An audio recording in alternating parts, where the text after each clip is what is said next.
সাইয়েদনা ওমরে ফারুক কিভাবে ইসলাম ধর্ম গ্রহণ করলেন, কিভাবে বিশ্বনবীর প্রাণের কলিজার টুকরা হলেন, এটা দিয়ে আমরা শুরু করি। আল্লাহ তাআলা সাইয়েদনা ওমরে ফারুকের হৃদয়ের মধ্যে 3টা ধাক্কা মেরেছেন, ইমানের ধাক্কা। আওয়াজ করে বলতে হবে কয়টা? জোরে বলেন তো কয়টা?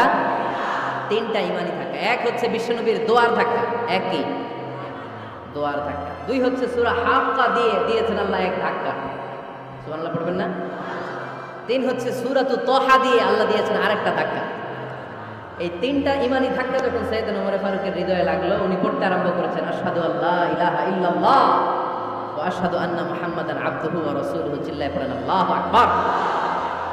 বিশ্বনবী মক্কায় বসে বসে তাহাজ্জুদের সালাত পড়ে আল্লাহর কাছে দোয়া করলেন, আল্লাহুম্মা আইজ্জাল ইসলাম বিআহাব্বির রাজুলাইনি ইলাইক। ও আল্লাহ, 2 জন লোকের নাম বলবো, 2 জনের দরকার নেই, এই 2 জনের একজনকে আপনি ইসলামের সুশীতল ছায়া তোলে এনে ইসলামকে বিজয় দান করে দেন। মুহূর্তের মধ্যে দোয়াটা কবুল করে নিয়েছে কে? বিশ্বনবী বললেন, আল্লাহ 2 জনের নাম বলবো আজকের দোয়ায়। আবি জাহাল ইবনে হিশাম, হয়তো হিশামের বেটা আবু জাহেলকে আপনি ইসলামের ভিতরে নিয়ে আসেন, কিংবা ওমর ইবনুল খাত্তাব, খাত্তাবের বেটা ওমরকে আপনি ইসলামের ছায়া তলে নিয়ে আসেন। ওমরে ফারুকের জন্য দোয়াটা কবুল করে নিয়েছে কে? মক্কার যে অবস্থা, আল্লাহর হাবিব সাল্লাল্লাহু আলাইহি ওয়াসাল্লাম বুঝলেন মক্কার এই 2 জনের একজন যদি আমার সাথে না থাকে তাহলে মক্কায় দাওয়াতি কাজ চালিয়ে যাওয়া যাবে। আল্লাহর বললেন, আল্লাহ বেশি চাই না, এই 2 জনের একজন, হয় আবু জাহেল নয় ওমর, হয় আবু জাহেল নয় ওমর। বিশ্বনবী যখন দোয়া করলেন, এই দোয়ার একটা ইমানি ধাক্কা, নুরানি ধাক্কা সাইয়েদনা ওমর ফারুকের হৃদয়কে স্পর্শ করে ফেলে। দোয়া ইজ লাইক এ মিসাইল। এই যে আমরা দোয়া করি, এটা মিসাইলের মতো। যুদ্ধে মিসাইল হামলা করে না? মিসাইল হামলা করার পরে এই মিসাইল লক্ষ্য বস্তুতে যে ভেদ করে, ঠিক কিনা? তেমনি দোয়ার মতো যদি আপনি দোয়া করতে পারেন, আপনি যেই জন্য দোয়া করেছেন ঠিক ওই জায়গায় যে আপনার দোয়া স্পর্শ করে। সুবহানাল্লাহ পড়বেন না? বিশ্বনবীর দোয়ার মাধ্যমে প্রথমে সাইয়েদনা ওমর ফারুকের হৃদয়ে এক ধাক্কা লাগলো। 2 নম্বরে রব্বুল আলামিন সূরাতুল হাক্কা দিয়ে ওমর ফারুকের হৃদয়ের মধ্যে দিলেন এক ধাক্কা। পড়েন আল্লাহু আকবার। কোরআনের ভেতরে সূরাতুল হাক্কা নামে একটা সূরা আছে না নাই? আল হাক্কাতু মাল হাক্কা ওয়া মা আদরাকা মাল হাক্কা। পড়েন আল্লাহু আকবার। বিশ্বনবী যখন দোয়া করলেন, ওই দোয়া যখন সাইয়েদনা ওমর ফারুকের হৃদয়ে স্পর্শ করলো, সাইয়েদনা ওমর ফারুক সব সময় বিশ্বনবীরে ফলো করতে আরম্ভ করলেন। বিশ্বনবী ডানে গেলে লুকিয়ে লুকিয়ে ওমর ফারুক ডানে যায়, বিশ্বনবী বায়ে গেলে লুকিয়ে লুকিয়ে ওমর ফারুক বায়ে যায়। বিশ্বনবী একবার মসজিদুল হারামে যে নামাজ পড়তে শুরু করলেন, ওমর ফারুক তখন বিশ্বনবীর পিছু পিছু ছদ্মবেশে পেছন থেকে যে বিশ্বনবী কিভাবে নামাজ পড়ে দেখতে শুরু করলেন। বিশ্বনবী ইন দা মিন টাইম এশার নামাজে আল হাক্কাতু মাল হাক্কা তেলাওয়াত শুরু করে দিলেন। আল হাক্কাতু মাল হাক্কা তেলাওয়াত শুরু করে দিলেন। তেলাওয়াত করতে করতে বিশ্বনবী যখন তেলাওয়াত করতেছে, ওমর ফারুক এরকম দুলতেছে আর মজা পাচ্ছে। ওমিয়া বিশ্বনবীর কণ্ঠ বুঝি আমার মতো কণ্ঠ, আপনার মতো কণ্ঠ, আহমদ বিন ইউসুফের কণ্ঠ, আব্দুল বাসিতের কণ্ঠ না। বিশ্বনবীর গলায় যে কি সুরের ঝংকার আল্লাহ দিয়েছেন, কি সুরের লহরী আল্লাহ দিয়েছেন, একবার যে শুনতো পাগল হয়ে যেত। আল্লাহু আকবার। বিশ্বনবী সূরা হাক্কা মন্ত্রমুগ্ধ তেলাওয়াতে, মন্ত্রমুগ্ধ সুর দিয়ে, মন্ত্রমুগ্ধ কণ্ঠ দিয়ে তেলাওয়াত করতে লাগলেন। এশার সালাতে ওমর ফারুক বলতে লাগলেন। ওমর ফারুক যত শুনেন অবাক হয়ে যায়, যত শুনেন অবাক হয়ে যায়, যতই শুনে অবাক। কিরে? কারণ তিনি আরবি ভাষা বুঝতেন। এত সুন্দর শব্দের গাঁথনি, এত প্রাঞ্জল বর্ণনা, এত সুন্দর অন্তমিল, এটা কবিতা না হয়ে পারে। উনি মনে মনে ভাবলেন, এটা মনে হয় কবিতা। It might be poem, it could be poem. Muhammad মনে হয় কবি হয়ে গেছে, তার কাব্য প্রতিভা দিয়ে সে এটা বানিয়েছে। তা না হলে এত সুন্দর কথা, এটা কবিতা না হয়ে পারে। ইন দ্য মিন টাইম বিশ্বনবী কিন্তু দেখতেছে না যে পেছনে ওমর। বিশ্বনবী তেলাওয়াত করছিলেন, ইন দ্য মিন টাইম বিশ্বনবী পড়ছিলেন, ওমা হুয়া বিকাউলি শাইরিন কলিলাম মা তুমিনুন। এই আয়াতের অর্থ হলো, এটা কোনো কবির কথা নয়, খুব অল্প সংখ্যক লোকই তোমরা ঈমান আনো। সুবহানাল্লাহ পড়ে। এটাকে বলে কোইন্সিডেন্ট। কোইন্সিডেন্ট হুট করে অনেক সময় মিলে যায়, যায় কি যায় না? আপনি একজনের কথা ভাবতেছেন, বাজারে গেলেন, বাজারে যেই দেখেন ওই লোকটা দাঁড়ায় আছে, এরকম হয় কি হয় না? কোইন্সিডেন্ট। ওমর ফারুক মনে মনে যেটা ভাবতেছে ওই কথা দিয়ে বিশ্বনবী তেলাওয়াত করতেছে। আল্লাহু আকবার। বিশ্বনবী যে আয়াত তেলাওয়াত করছিলেন, আয়াতের অর্থ হলো এটা কোনো কবির কবির বানানো কবিতা না, খুব অল্প সংখ্যক লোকই তোমরা ঈমান আনো। ওমরে ফারুক আটকে উঠলেন, থমকে দাঁড়ালেন। ঘটনা কি? আমি মনে মনে ভাবলাম, কি এত সুন্দর কথা, এটা তো মানুষের কথা হতে পারে না, এটা নিশ্চয়ই কবিতা, কবির কথা। কিন্তু মোহাম্মদ এখন আবার পড়তেছে ওমা হুয়া বিকৌলি শায়ের, এটা কোনো শায়েরের কবির কথা নয়। কলিলাম মা তুমিনুন, অল্পই তোমরা ঈমান আনো। তার মানে আমার মনে যা চলে মোহাম্মদ এটা টের পায়। মোহাম্মদ গণক, নাউজুবিল্লাহ পড়বেন না? মোহাম্মদ অনেক বড় মাপের একজন গণক। মানুষের হৃদয়ে কি চলে, মনে মনে কি ভাবে, মোহাম্মদ না দেখেও বলে দিতে পারে। ইন দ্য মিন টাইম বিষ্ণুনবী পরের আয়াতে বললেন ওয়ালা বিকৌলি কাহিনিন কলিলাম মা তাযাক্কারুন। এই আয়াতের অর্থ হলো এটা কোনো গণকের বানানো গণনা নয়, খুব অল্প সংখ্যক লোকই তোমরা উপদেশ হিসেবে এটাকে মানো। সুবহানাল্লাহ পড়ে। এবার আর ওমরে ফারুকের সহ্য হয় না, কি আজীব তামাশা। প্রথমে মনে করলাম কবিতা, মোহাম্মদ কয় কবি না, সে কবি না, এটা কবিতা না। তারপর ভাবলাম সে গণক, সে আয়াত পরে পরে বলে দিল এটা গণনা নয়। তাহলে এটা কি? এটা কি কবিতাও না, গণনাও না, তাহলে এটা কি? বিশ্বনবী তখন বললেন তানজিলুম মির রাব্বিল আলামিন। সুবহানাল্লাহ পড়েন। পরের আয়াত ছিল তানজিলুম মির রাব্বিল আলামিন। এটা দুনিয়ার কোনো কবির বানানো কবিতা না, এটা কোনো গণকের গণনা না, এটা কোনো সাহিত্যিকের বানানো সাহিত্য নয়, এটা মহাবিশ্বের পরিচালক রব্বুল আলামিনের কাছ থেকে পাঠানো কিতাব কোরআন। সূরা হাক্কার ধাক্কায় ওমরে ফারুক কাইত। প্রথমে ধাক্কাটা লাগলো যে দোয়া। বিষ্ণুনবী তাহাজ্জুদে কেঁদে দোয়া করলেন, আল্লাহ হয় আবু জাহেলরে দিবা নাইলে ওমরে দিবা। ওই দোয়া ওমরে ফারুকের হৃদয়ে ছোঁয়া লেগেছে। এরপরে হাক্কা, সূরাতুল হাক্কা দিয়ে দিলে এক ধাক্কা। এই ধাক্কা খেয়ে উথাল পাথাল হৃদয়ের মধ্যে, হায় রে এ কি বাণী, এ কেমন কথা, কে মুহাম্মদ? তারপরেও শয়তানের ওয়াসওয়াসা আছে না নাই? আল্লাহ বলে যতই ওয়াসওয়াসা ওমরকে দেয়া হোক, আমি ওমরে ফারুককে মুসলিম উম্মতের সেনাপতি বানিয়ে ছাড়বো, আমি সেনাপতি বানাবো। এবার 3 নাম্বার ডোজ। ডাক্তারের কাছে গেলে প্রথমে দেখবেন সিম্পল ডোজ দেয়, নরমাল ওষুধ। এটাতে কাজ না হলে ডোজ বাড়ায়, একেবারে কাজ না হলে অ্যান্টিবায়োটিক বাড়ায়, আছে না নাই? আল্লাহ প্রথমে দোয়ার ছোঁয়া লাগালেন, তারপর সূরা হাক্কা দিয়ে ধাক্কা মারলেন। এরপরে রব্বুল আলামিন বলেন এবার 3 নাম্বার ডোজ, সূরা তহা দিয়ে আমি তোমার হৃদয়টারে উজালা বানায় দেব রে ওমর। শয়তান দিক দিয়ে ওয়াসওয়াসা, খেলা দুই দিক থেকে চলতেছে। আল্লাহ তাআলা হেদায়েতের রাস্তায় টানছে, শয়তান জাহান্নামের দিকে টানছে। ঘোষণা দেয়া হলো মক্কায়, মুহাম্মদের মাথা কেটে এনে দিলে এত এত স্বর্ণ মুদ্রা দেয়া হবে। ওমরে ফারুক রাজি হয়ে গেলেন, নাঙ্গা তলোয়ার নিয়ে বিশ্বনবীর মাথা কাটার জন্য ছুটলেন। নাউজুবিল্লাহ পড়বেন না? বনু সাহারা গোত্রের এক লোক বলে, আইনা ইয়া ওমর, কই যাও? মুহাম্মদের মাথা কাটতে যাই। আরে মুহাম্মদের মাথা কাটতে যাও? তোমার বোন ফাতিমা বিনতে খাত্তাব আর তোমার বোন জামাই সাঈদ কদ সাবাহা, এরা তো ধর্ম ত্যাগ করে ফেলছে, এটা তো আমাদের ধর্ম ত্যাগ করে মুহাম্মদের ফলোয়ার হয়ে গেছে। আগে ওমর ঘর সামলাও, পরে মুহাম্মদের মাথা কাটতেছে। ওমরে ফারুক অবাক হয়ে গেলেন, তলোয়ার নিয়ে বিশ্বনবীর দিকে না যেয়ে নিজের বাড়ির দিকে চলে গেলেন। বিশ্বনবীর আপন বোন ফাতিমা বিনতে খাত্তাব, বোন জামাই সাঈদ আর খাব্বাব রাদিয়াল্লাহু তাআলা আনহু, 3 জন মিলে সূরা তাহা তেলাওয়াত করছিলেন। পড়েন সুবহানাল্লাহ। মক্কায় লুকিয়ে লুকিয়ে দাওয়াত হতো। খাব্বাব রাদিয়াল্লাহু তাআলা আনহু একটা চামড়ার ফলকের মধ্যে সূরা তাহার কয়েকটা আয়াত এনে ওমরে ফারুকের বোন আর বোন জামাইকে শিক্ষা দিচ্ছে, ট্রেনিং দিচ্ছে। সুবহানাল্লাহ পড়েন। লুকিয়ে লুকিয়ে ওমরে ফারুক যখন ঘরে চলে আসলেন, এরা তটস্থ হয়ে গেল। সাইয়েদনা খাব্বাব বিছানার তলায় লুকিয়ে গেলেন। ওমরে ফারুক বললেন, দরজা খোলো। ফাতিমা বিনতে খাত্তাব দরজা খোলার পরে নির্মমভাবে সাইয়েদনা ওমর রাদিয়াল্লাহু তাআলা আনহু বোনের গায়ে আঘাত শুরু করে দিল। বোন জামাইকে আহত করতে শুরু করলো আর বলতে শুরু করলো, তোরা পাগল হলি কেন? কি আছে ওই মুহাম্মাদের মধ্যে? কি জাদু নিয়ে এসেছে?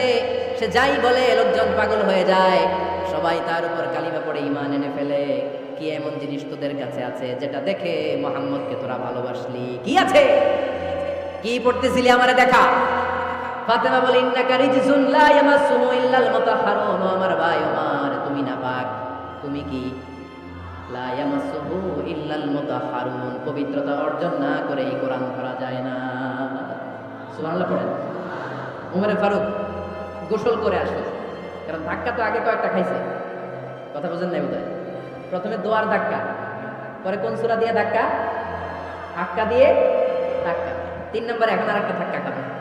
গোসল করে আসলেন। ফাতিমা বিনতে খাত্তাব বললেন, গোসল যখন করে এসেছেন, এই নেন। ওমরে ফারুক এবার চামড়ার কাপড়ের মধ্যে সূরা তাহার প্রথম আয়াতের দিকে নজর করলেন। নজর করেই কোরআনের প্রেমে পড়ে গেলেন। পড়েন সুবহানাল্লাহ।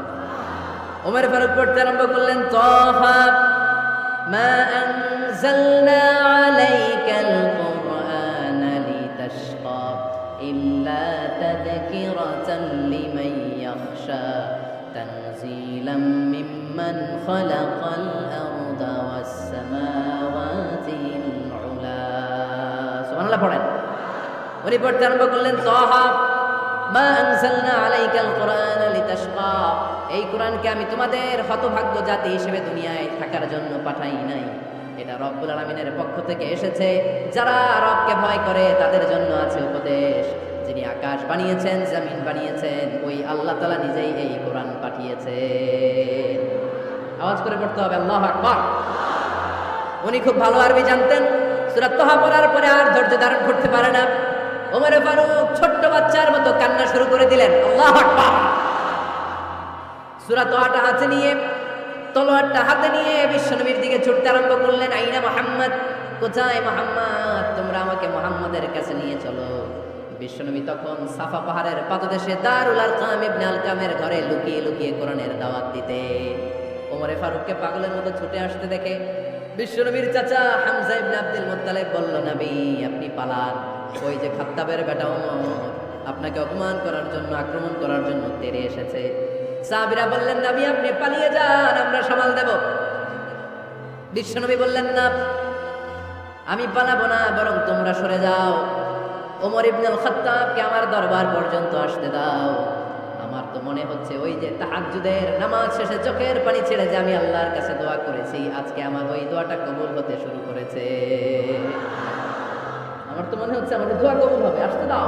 ওমর ফারুক এসে বললেন, আশহাদু আল্লা ইলাহা ইল্লাল্লাহ ওয়া আশহাদু আন্না মুহাম্মাদান আবদুহু ওয়া রাসূলুহু, আমি সাক্ষ্য দিলাম আল্লাহ ছাড়া কোনো ইলাহা নাই, নিশ্চয়ই আপনি আল্লাহর প্রেরিত বান্দা এবং রাসূল। পড়েন সুবহানাল্লাহ।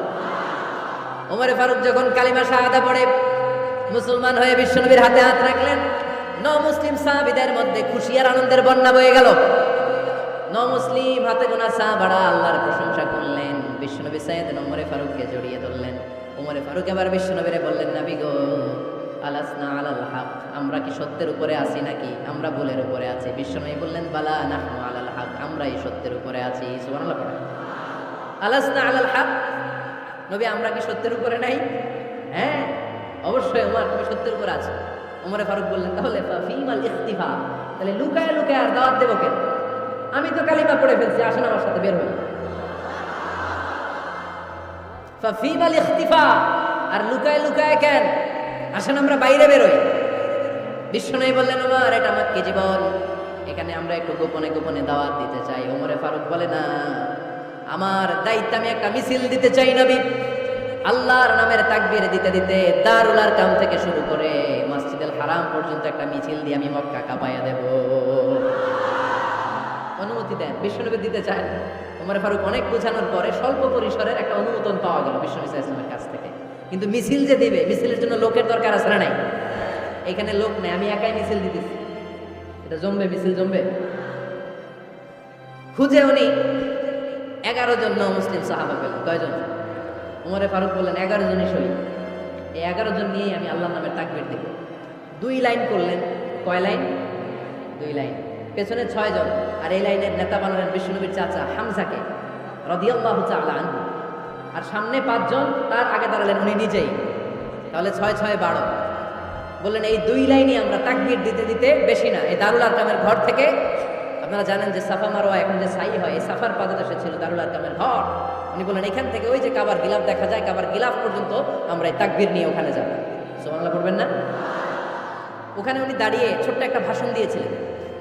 উনি বলেছিলেন, মান আরাদা আন তাসকুলা উম্মু ওয়া ইয়াতামা ওয়ালাদু ওয়া তারমিলা যাওজাতুহু ফালিয়াসুদ্দানি। খেয়াল করে শুনেন, কান দুটো খরগোশের কানের মতো খাড়া করেন। উনি এক বাক্যের একটা ভাষণ দিলেন। ভাষণ দিতে জানলে বড় ভাষণ দেয়া লাগে না, এক বাক্যের ভাষণ দিয়ে গোটা বিশ্বকে ঝাঁকুনি মারা যায়। চিল্লায় বলো ঠিক কিনা? ওমর ফারুক এক বাক্যের একটা ছোট্ট ভাষণ দিলেন। মান আরাদা আন তাসকুলা উম্মু, কে আছো মায়ের এই মক্কায়, কে আছো মায়ের বুক খালি করতে চাও? ইয়াতামা ওয়ালাদু, কে আছো বাচ্চাগুলারে, নিজের সন্তানগুলোরে ইয়াতীম বানাতে চাও? কে আছো তার মিলা সাউজাতুহু, নিজের স্ত্রীকে বিধবা বানাতে চাও, ফালিয়া সুদ্দানি, বুকের পাটা থাকলে আমি উমররে থামাও। ফালিয়া সুদ্দানি, দেখি মক্কায় কার এত বড় বুকের পাটা, কে আছো মায়ের বুক খালি করতে চাও, সন্তান এতিম বানাতে চাও, স্ত্রীকে বিধবা বানাতে চাও, ফালিয়া সুদ্দানি, পারলে আমারে ঠেকাও। এই বলে উনি আল্লাহু আকবার, আল্লাহু আকবার, আল্লাহু আকবার বলে স্লোগান শুরু করে দিলেন। এক এক স্লোগানে মক্কার মরুজমিন থারথার করে কাঁপতে আরম্ভ করল। এই মিছিল মক্কার কেউ দেয় না। মিছিলের আওয়াজ শুনে আবু জাহেল বের হইছে, উতবা বের হইছে, শাইবা, ওয়ালিদ ইবনে মুগিরা সব বের হইছে। কিরে, আমার এলাকায় এত বড় স্লোগান, কার এত সাহস? বের হয়ে দেখে মিছিলের সামনে ওমর। ওমর রে দেখে দিছে একদম, কারণ ওমরে ফারুককে থামানোর মতো বাপের বেটা মক্কায় দ্বিতীয়টা কেউ ছিল না। আওয়াজ করে বলে ঠিক কিনা? ওমরে ফারুক আল্লাহু আকবার, আল্লাহু আকবার বলে স্লোগান দিতে দিতে মসজিদুল হারামের ভিতরে ঢুকে গেল। কাবার গিলাফ ধরার পরে সেদিন মিছিল থেমেছে ওই আল্লাহর নামের স্লোগান। সেদিন কেউ থামাতে পারে নাই, কিয়ামত পর্যন্ত কেউ থামাতে পারবে না। চিল্লায় বলো ঠিক কিনা? ওই রকম একটা ওমরের দরকার, আমাদের বেশি চাই না। জোরে বলেন ঠিক কিনা? দাদা আমায় আবার ওমর দারাজ দিল দাও, খোদা দাদা আমায় আবার ওমর দারাজ দিল দাও। আলীর মতো বীর সেনানি, আলীর মতো বীর সেনানি জাগাতে নিখিল দাও, খোদা দাদা আমায় আবার ওমর দারাজ দিল। সুবহানাল্লাহ পড়েন। একটা ওমর লাগবে। চিল্লায় বলেন কয়টা? ওই ওমরের অপেক্ষায় বাংলাদেশ সহ গোটা মুসলিম উম্মাহ, ঠিক কিনা? একটা ওমরই যথেষ্ট। আমাদের সেন্ট্রাল লিডারশিপ নাই তো, আমাদেরকে এদিকে লাথি মারলে আমরা ওইদিকে যাই, ওদিক থেকে গোতা মারলে আমরা এদিকে যাই। আমাদের রিপ্রেজেন্টেটিভ, আমাদের প্রতিনিধিত্ব করার মতো কোনো কেন্দ্রীয় লিডারশিপ নেতৃবৃন্দ গোটা বিশ্বে নাই, ঠিক কিনা? আমরা সেই ওমরে ফারুকের অপেক্ষায়, আমরা সেই ইমাম আল মাহাদির অপেক্ষায়। এই ওমরে ফারুক আমাদের মডেল, ঠিক কিনা? থার্ড ইন পজিশন এই পুরা উম্মতের মধ্যে ওনার পজিশন নাম্বার 3। 1 নাম্বার পজিশন বিশ্বনবী কার? 2 নাম্বার পজিশন কার? আবু বকর। 3 নাম্বার পজিশন কার? ওমরে ফারুকের। বিশ্বনবী বলতেন লা নবিয়্যা বা'দি, লা নবিয়্যা বা'দি, আমার পরে কোনো নবী নাই। ওয়ালা রাসূলা, আমার পরে কোনো রাসূলও নাই। আমার নবীর পরে আর কোনো নবী আছে? আমার নবীর পরে আর কোনো রাসূল আছে? এই যে কাদিয়ানি যে একটা সম্প্রদায় আছে, এরা কি মুসলিম নাকি অমুসলিম? মুসলিম সম্প্রদায়ের সাথে এদের কোনো সম্পর্ক নাই। চিল্লায় বলেন ঠিক কিনা? এরা যদি মুসলমান হতে চায়, আমার নবী দ্য লাস্ট মেসেঞ্জার বিশ্বনবীকে খাতামুন নবী হিসেবে সংবাদ সম্মেলন করে গোটা বিশ্বকে জানাই দিতে হবে, তারপরে তাদেরকে আমরা মুসলিম হিসেবে স্বীকৃতি দিব। চিল্লায় বলেন ঠিক কিনা?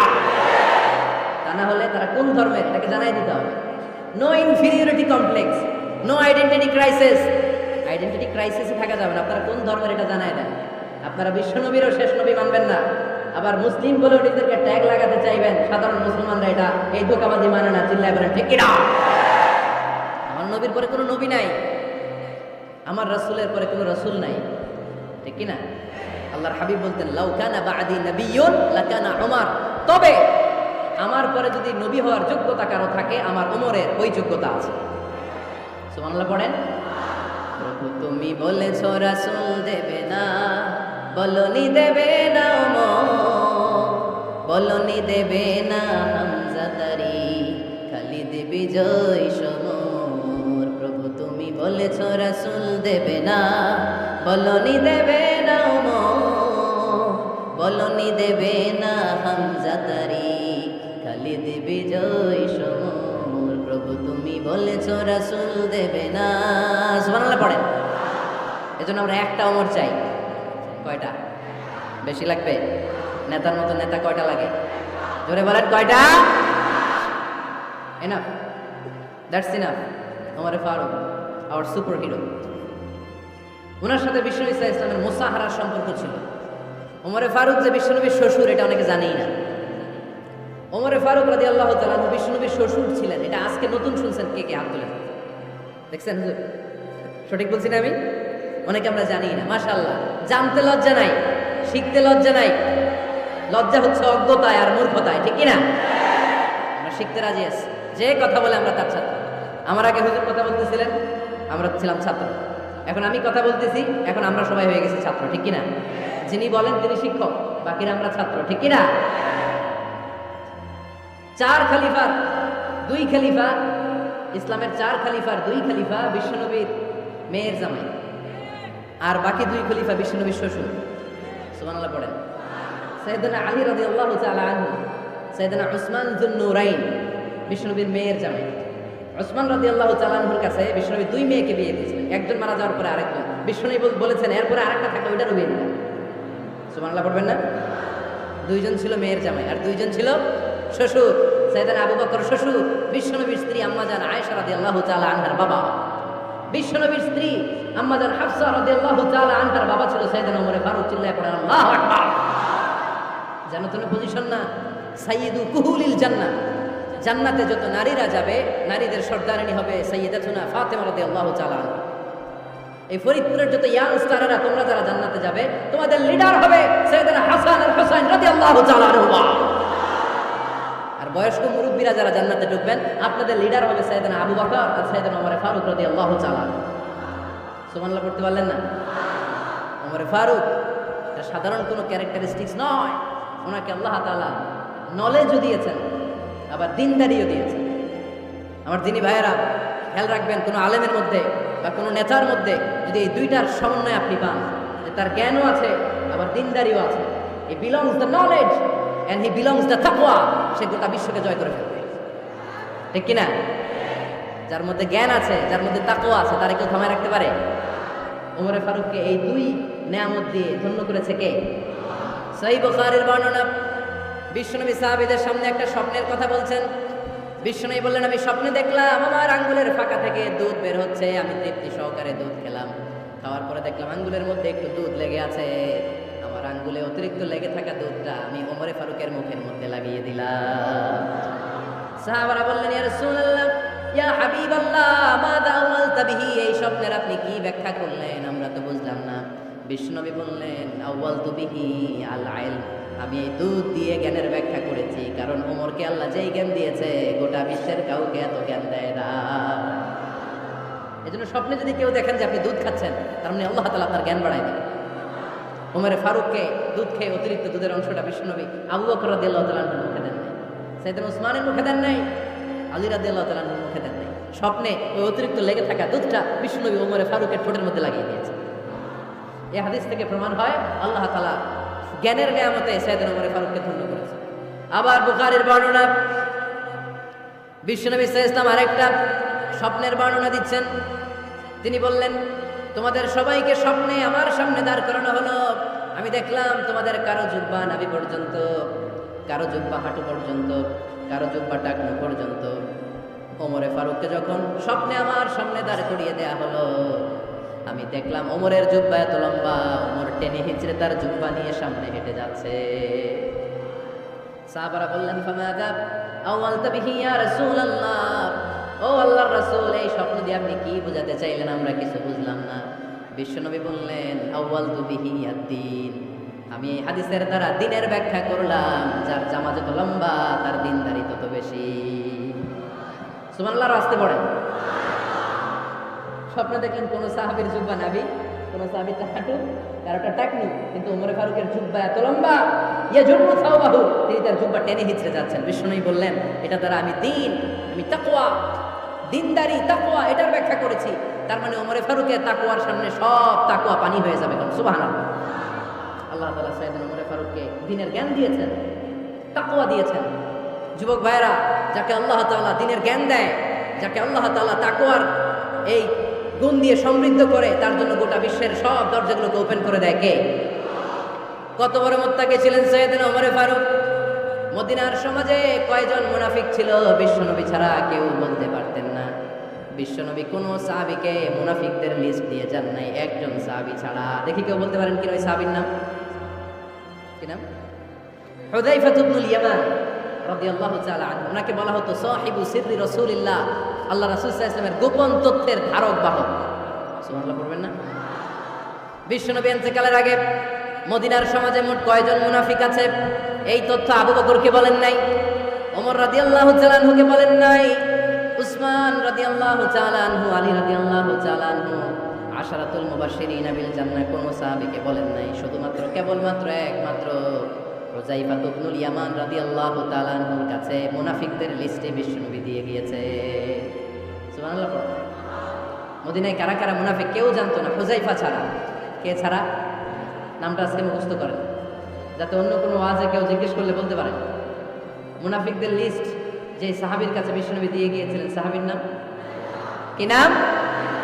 নামটা কেমন লাগে? ভাল লাগে? অনেকে আমার জিজ্ঞেস করে, হুজুর আমার ছেলে হবে আগামী মাসে, একটা নাম দেন। নাম দিয়ে দিলাম হুযায়ফা। যাদের হবে ছেলে, এলাকায় যাদের নেক্সট কয়েক মাসে ছেলে হবে, খালি হুযায়ফা চলবে। কি চলবে? ভাল লাগে? নামটা ভাল লাগে? রাইখেন, অনেক সুন্দর নাম। উনি জানতেন মুনাফিক কারা। দেখেন ওমরে ফারুকের তাকওয়ার লেভেলটা কত হাই।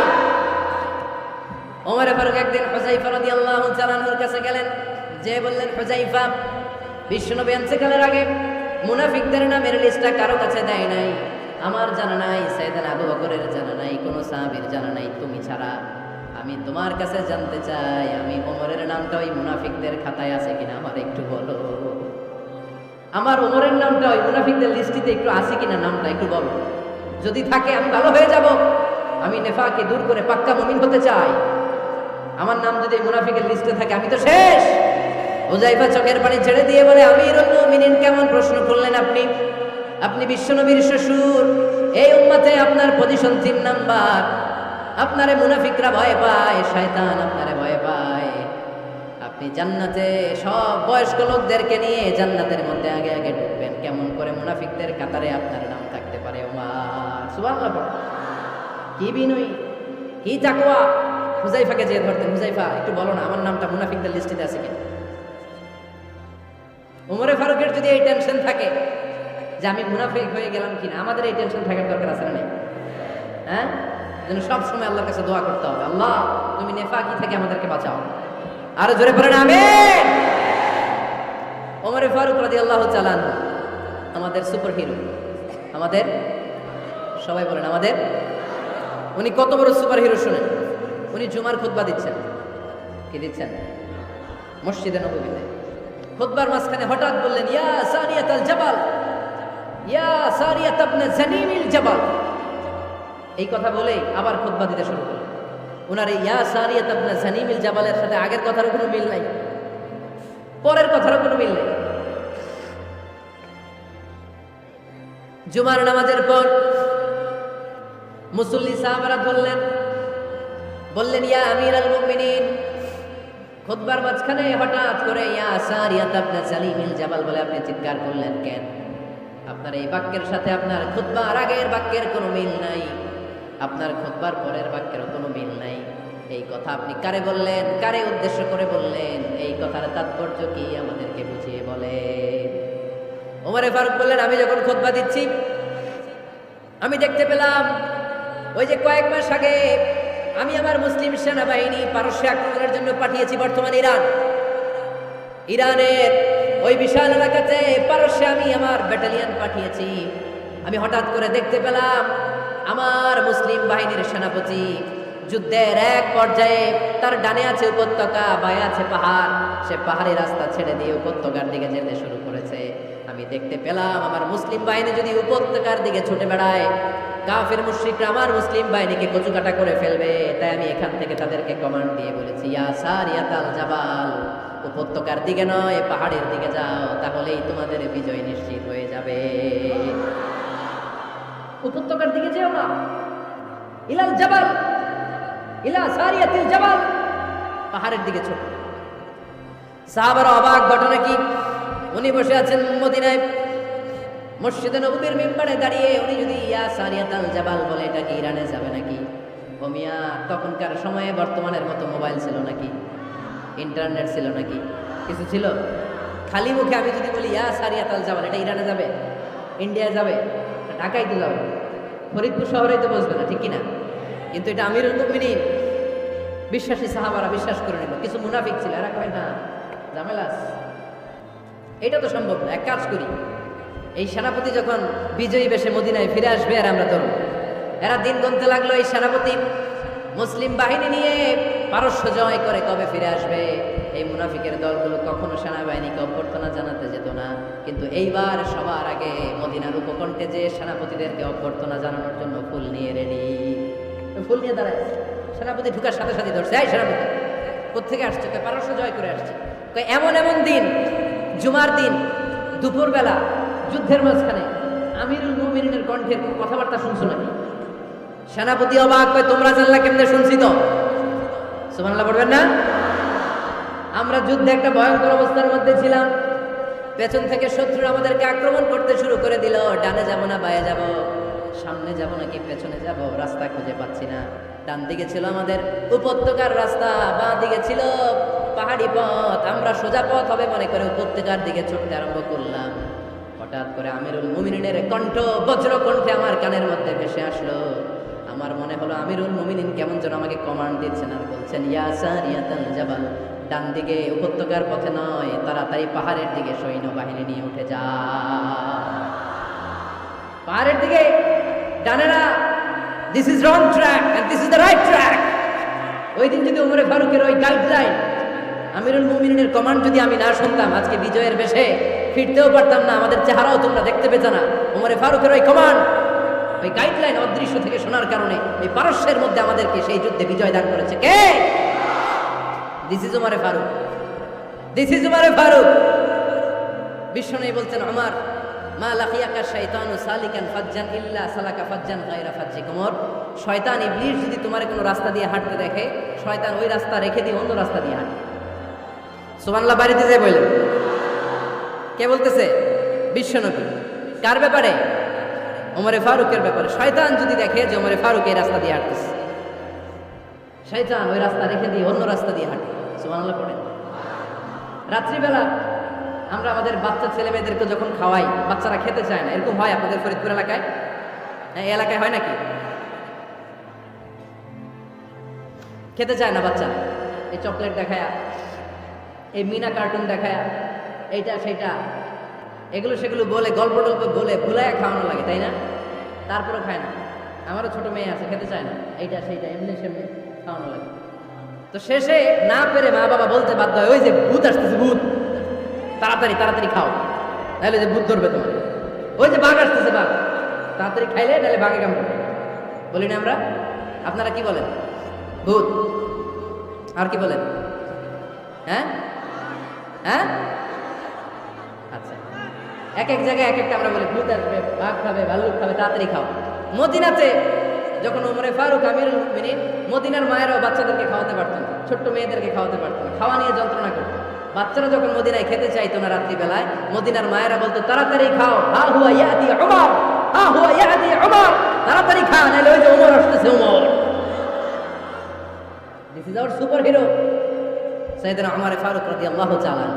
শুধু শয়তানি ভয় পেত না, মুনাফিকরাও ভয় পেত, জমের মতো ভয়। শুধু তাই না, আমাদের আম্মাজান বিষ্ণু ইসা ইসলামের স্ত্রীরাও ওমর ফারুককে ভয় পেতেন। সুবহানাল্লাহ কইবেন না? মাঝে মাঝে বিষ্ণু ইসা ইসলামের সাথে আম্মাজান আয়েশার ঝগড়া হতো, হতো না? আপনাদের ফ্যামিলিতে ঝগড়া হয়? হয় না? হয় না? কার কার দেখি? ওরে আল্লাহ, অনেক আল্লাহর ওলি আছে তো জায়গায়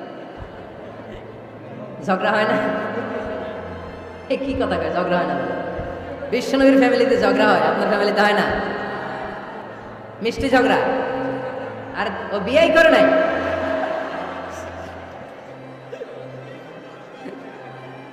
ঝগড়া তো হবেই। দাম্পত্য জীবনের মজাটাই তো এখানে, কখনো ঝগড়া, কখনো আনন্দ, একটু বৃষ্টি, একটু রোদ, একটু হাসি, একটু কান্না, ভালো লাগা ভালোবাসা শেয়ার করে নেয়, মিলেমিশে একাকার হয়ে যাও, ঠিক কিনা? তো আল্লাহর হাবিব সাল্লাল্লাহু আলাইহি ওয়াসাল্লামের সাথে আম্মাজান আয়েশার ঝগড়া হতো। তো একদিন ঝগড়া হয়ে দুইজন রেগে আছে। খবরদার দুইজন রেগে থাকবেন না, একজন রাখলে আরেকজন থেমে যাবে, কারণ এই ছোট্ট ঝগড়া থেকে এটা অনেক সময় বিচ্ছেদের দিকে গড়ায়। আমার প্রিয় ফরিদপুরবাসী, ভাবি রেগে গেলে আপনি রাগেন নয় দিন, আপনি একটু ঠান্ডা থাকেন। আবার আপনি রেগে গেলে, আমার মাইকের আওয়াজ যদি ভাবিরা শুনেন, আপনারা রেগে যায় না, একটু ঠান্ডা থাকবেন। দুইজনে রেগে গেলে তো তৃতীয় বিশ্বযুদ্ধ শুরু হবে, তাই না? একজন রেগে গেলে আরেকজন ঠান্ডা, কারণ এই সামান্য ঝগড়া থেকে ইগোর কারণে এটা বিচ্ছেদ আর ডিভোর্স পর্যন্ত করায়। আর শয়তান এখানে উস্কানি দেয়, কারণ ইমানদারদের ফ্যামিলি ভাঙতে পারলে শয়তান সবচেয়ে বড় খুশি হয়, আর ইমানদারদের ফ্যামিলি টিকে থাকলে খুশি হয়ে যায় কে? আম্মা জান আয়েশা রাদিয়াল্লাহু তাআলা আনহার সাথে বিষ্ণু ইসা ইসলামের ঝগড়া হতো মাঝে মাঝে। একবার ঝগড়া হলো, বিষ্ণু ইসা ইসলামের রাগ, আম্মা জান আয়েশাও রাগ। বিষ্ণুই বললেন, আয়েশা ঝগড়া করে আর কতক্ষণ থাকবো, আসো মিটমাট করি। আয়েশা রাদিয়াল্লাহু বললেন, ঠিক আছে মিটমাট করি।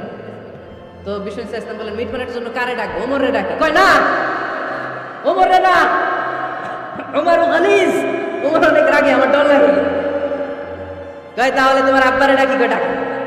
কি খুশি, মেয়েদের মধ্যে অভ্যাসটা আছে না নাই? তাহলে তোমার আব্বারে ডাকি। ডাকেন, ডেকে নিয়ে আসা হলো। আবু বকর রাদিয়াল্লাহু তাআলা আনহু দাঁড়ালেন, আম্মা জান আয়েশা দাঁড়ালেন, বিশ্বনবীও দাঁড়ালেন। বিশ্বনবী বললেন, আয়েশা তোমার আব্বা আসছে, এবার ঘটনা খুলে বলার পালা, তুমি বলবা নাকি আমি বলবো? আম্মা জান আয়েশা বললেন, আপনি বলেন, তবে ওয়ালা তাকুল ইল্লা হাক্কান, যেটা ঘটছে ওইটাই বললেন, মিথ্যা কথা কইেন না। আবু বকর রাদিয়াল্লাহু তাআলা রেগে মেগে আগুন, কি এই কথা তুমি কেমন করে বলো? বিশ্বনবীকে মিথ্যা কথা কখনো বলবে? রেগে মেগে দিলেন মেয়ের গালে এক চড়। বানিয়ে বলতেছিলেন, মুসনাদ আহমদ ইবনে হাম্বলের হাদিস। বাবার হাতের থাপ্পড়কে আম্মা জান আয়েশা উল্টে বললেন। সাইয়েদনা আবু বকর রাগে গড়গড় করছেন, আবার মারার জন্য তেড়ে গেলেন। এবার বাঁচার জন্য আম্মা জান আয়েশা বিশ্বনবীর পিছনে যে আশ্রয় নিলেন, বিশ্বনবী বাঁচানোর জন্য দুই হাত মেলে দাঁড়িয়ে গেলেন। পড়েন সুবহানাল্লাহ। বিশ্বনবী যখন দুই হাত মেলে দাঁড়িয়ে গেলেন, সাইয়েদনা আবু বকর রাদিয়াল্লাহু আনহু থেমে গেলেন। সাইয়েদনা আবু বকর রাদিয়াল্লাহু তাআলা আনহু ঘর থেকে বের হয়ে বারান্দায় দাঁড়ালেন। পড়েন সুবহানাল্লাহ।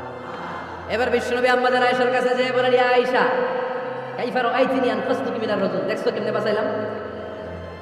আমি না থাকলে বর্তমানে ফেলতো আজকে। আমি বাঁচাইছি তোমারে, আমি, আমার লগে ঝগড়া করে তুমি। লজ্জায় পড়ে আম্মা জান আয়েশা খিলখিল করে হেসে দিলেন, বিশ্বনবীও হেসে দিলেন। দুইজনের হাসির মধুর আওয়াজ শুনে সাইয়েদনা আবু বকর বাইরে থেকে অবাক, কিরে এতক্ষণ না ঝড় তুফান, এখন দেখি হাসি।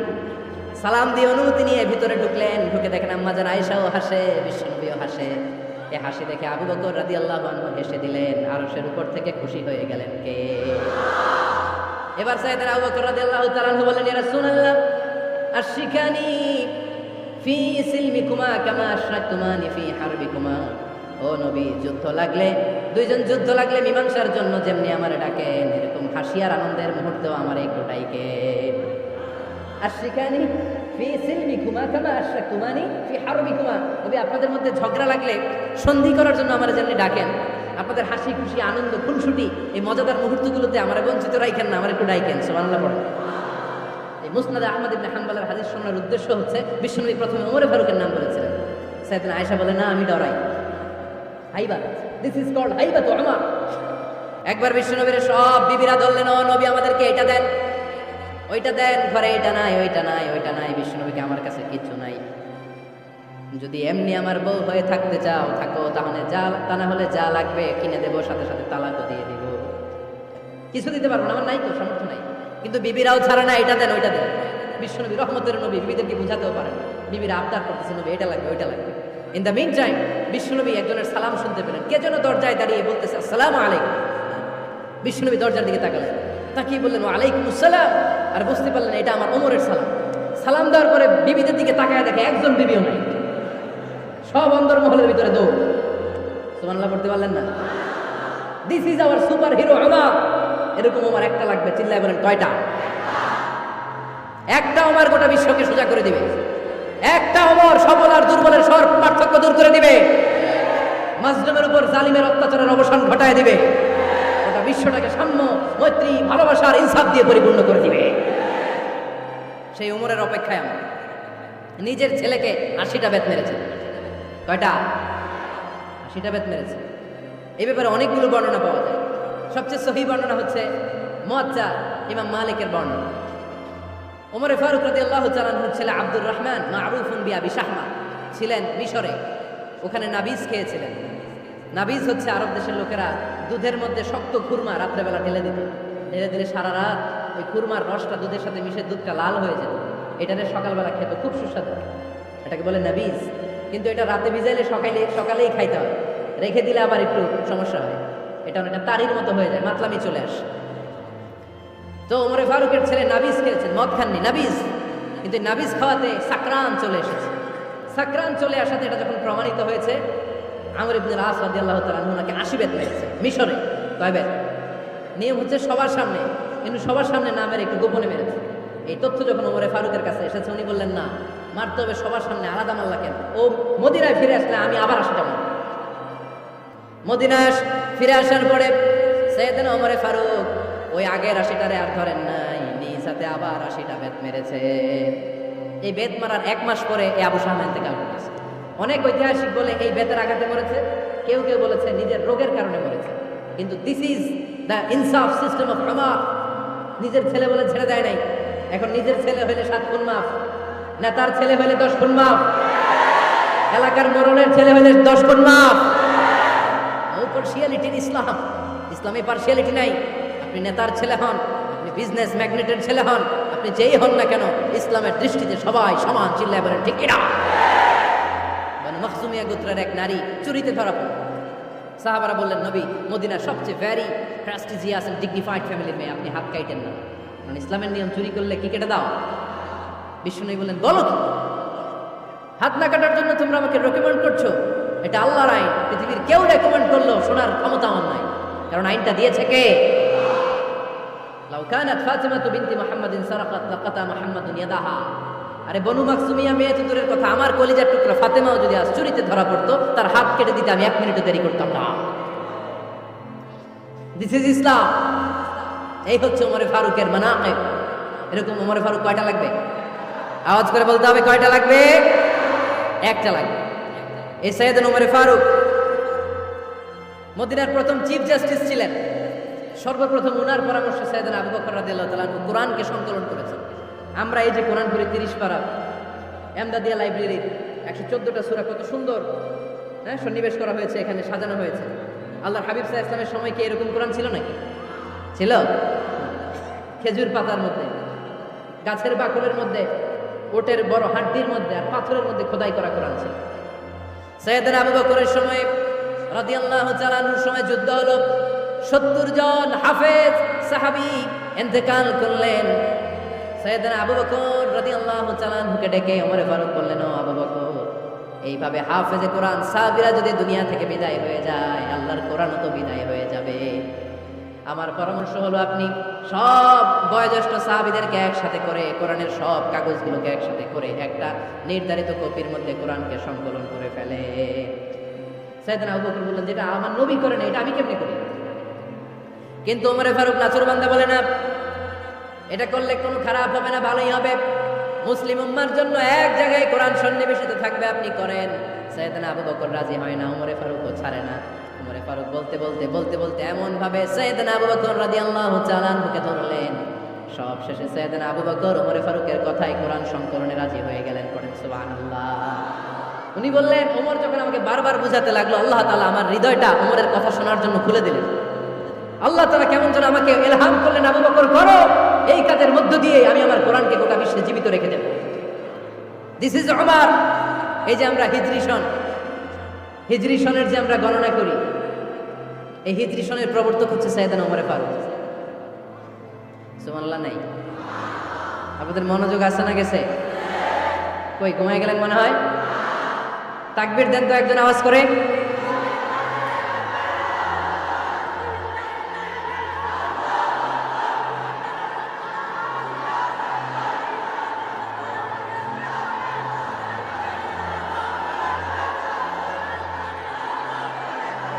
মাশাআল্লাহ, মাশাআল্লাহ। বসেন বসেন, এখনই শেষ করে দেব কিছু সময়ের মধ্যে। আমরা একসাথে বিদায় নেব ইনশাআল্লাহ। ওঠা বসা করবেন না, ওঠা বসা করবেন না, বসেন।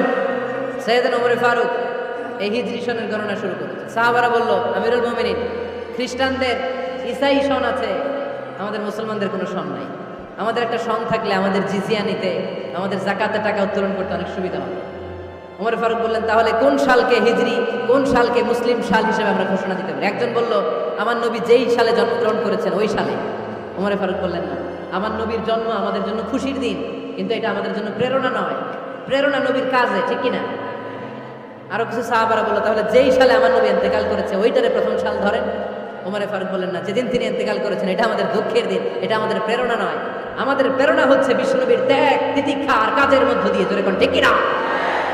ওমর ফারুক বললেন, যেদিন বিশ্বনবী ইসলাম রক্ষায় নিজের মাতৃভূমি ছেড়ে মক্কা থেকে মদিনায় গিয়েছেন। ওই দিনটাকে হিজরি প্রথম দিন ধরে আমরা হিজরি সাল গণনা করে শুরু করে দেব। ওইটাই হচ্ছে হিজরি সন। সেখান থেকে হিজরি সনের প্রবর্তন করেছেন সাইয়েদনা ওমর ফারুক রাদিয়াল্লাহু তাআলা।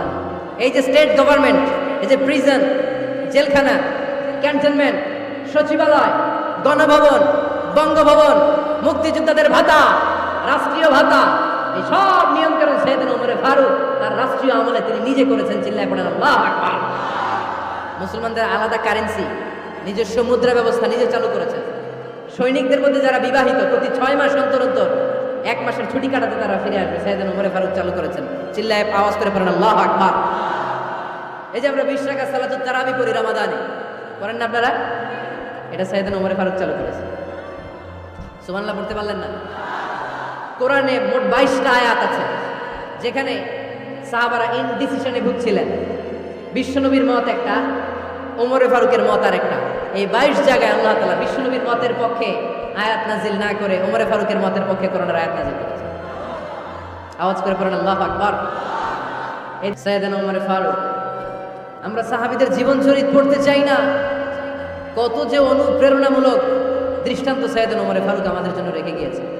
ওমর ফারুক যখন খলিফা, দিনের বেলায় যদি রাষ্ট্রে কোনো নিয়ম জারি করতেন, দিনের বেলায় জনগণকে কোনো বিষয়ে যদি নিষেধ করতেন, রাত্রেবেলায় খাওয়ার সময় ফ্যামিলি মেম্বারদের সবাইকে বলতেন, এই দিনের বেলা আমি জনগণকে এই কাজ করতে নিষেধ করেছি, তোমরা আমার ফ্যামিলি মেম্বার, খবরদার তোমরা এই কাজ করো না। জনগণ করলে যতটুকু শাস্তি, তোরা করলে পাবি ডবল শাস্তি। সুবহানাল্লাহ কইবেন না? আমাদের নেতারা ওই বাড়ির বিচার করে, ওই বাড়ির মাইয়ার বিচার, ওই বাড়ির পোলার বিচার, নিজের পোলা গাঞ্জা টানে আসরা নাই, নিজের মেয়ে অপরাধ করে আসরা নাই। কি নেতা ছিলেন ওমর ফারুক? আগে নিজের ঘর সামলিয়েছেন, আগে নিজেকে সামলিয়েছেন, নিজের ঘর ঠিক করেছেন। বলেছেন জনগণ করলে যত ব্যান, তোরা করলে double ban. This is call leader, ঠিক কিনা? এক বাবা এসে বললেন, ওমর ফারুক আমার ছেলে কথা শোনেন, বেয়াদব। ওমর ফারুক ছেলেরা ডাকলেন, বাবা তুমি তোমার আব্বাজানের কথা শোনো না, এটা তো কবিরা গুনাহ। ছেলে বলে, ওমর ফারুক সব দায় দায়িত্ব আল্লাহ ছেলে মেয়েদেরকে দিয়েছে, বাবা মাকে কোনো দায়িত্ব দেয়নি। ওমর ফারুক বললেন, অবশ্যই দায়িত্ব দিয়েছে। তাহলে বলেন আমার বাবার দায়িত্ব কি? উনি বললেন, প্রাইমারিলি প্রথমত 3 দায়িত্ব। আইয়ানতাকিয়া উম্মা, পৃথিবীর প্রতিটি বাবার উচিত ছেলেদের মেয়েদের জন্য ভালো মায়ের ব্যবস্থা করা। 2 নম্বরে আইয়াহসিনা ইসমা, সুন্দর তার একটা নাম রেখে দেয়। 3 নম্বর ইউআল্লিমাহুল কিতাব, তার আল্লাহর কিতাব শিক্ষা দাও। এবার ছেলেকে আমার আব্বা 3টার একটাও করে নাই। এবার ওমর ফারুক রেগে গেলেন, বাবার কাঁধে ধরলেন, বললেন তুই ছেলের জন্য বিচার নিয়ে আসলি, তোর 3টা দায়িত্বের একটাও তুই পালন করিস নাই। ছেলে বলে, আমিরুল মুমিনিন আমার মা নর্তকী, আমার মা মাজুসি, আমার মায়ের মধ্যে কোনো আদব কাদব নাই, সুন্দরী দেখে আমার মা রে বাবা বিয়ে করছে, আমার মায়ের কাছ থেকে জীবনে কিছু শিখি নাই। 2 নাম্বার সম্মানী খানফাসা, আমার বাবা আমার নাম রেখেছে চামচিকা। কি নাম রাখছে? এটা নাম হইলো একটা, এরকম উল্টাপাল্টা নাম আছে না? নাই না, এগুলো রাখবেন না। আব্দুল্লাহ রাখবেন, আব্দুর রহমান রাখবেন, আর একটা কি বলছি আজকে, হুযাইফা রেখে দেন, পারবেন? ওয়ালাম ইউআল্লিমনি হারফাম মিন কিতাবিল্লাহ আমিরুল মুমিনিন, শুধু তাই না, আল্লাহর কোরআনের একটা অক্ষর আমার বাবা কোনোদিন আমারে শিক্ষা দেয় না। ওমর ফারুক রেগে গেলেন, এবার বাবার কান্দে ধইরা মারতে শুরু করলেন, তুই পোলার নামে বিচার নিয়ে এসেছিস, তোরে মার দিমু আগে। এরকম নেতার দরকার আছে না নাই? মদিনায় এক লোক তার বউরে রাগের চোটে 100 তালাক দিয়ে দিয়েছে।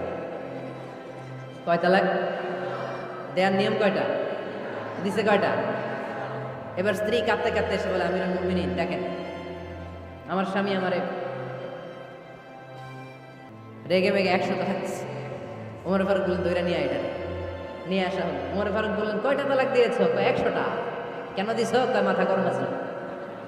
এরকম আছে না? তালাক দেওয়ার সময় সব তালাক, তুই তালাক, তোর মা তালাক, তোর বোন তালাক, সব তালাক। তালাক দিবে ওয়াইফরে, দিতেছে সবাই রে। তো ওমর ফারুক বললেন, দিবে 3টা, 100টা দিলা কেন? কয় মেজাজ গরম ছিল। কয় দাঁড়া, আত-তালাকু মিন শাআইরিল্লাহ, তালাক হচ্ছে আল্লাহর দেয়া বিধানের একটা নিদর্শন, এটা নিয়ে তুই খামখেয়ালি করলি। আমার রায় শোন, আমার রায় হচ্ছে 3 তালাকে তোর বউ তালাক, বাকি 97 তালাক তোর পিঠের উপরে পড়বে। এরকম বিচারের দরকার আছে না নাই? এরকম দৃষ্টান্তমূলক বিচার যদি বাংলার জমিনে দেয়া হতো, আর কোনো নারী ধর্ষিতা হতো, আর কোনো নারীকে অ্যাসিড মারা হতো, আর কোনো নারী যৌতুকের জন্য কান্না করতো? একটা ওমর লাগবে, বেশি না। কয়টা লাগবে?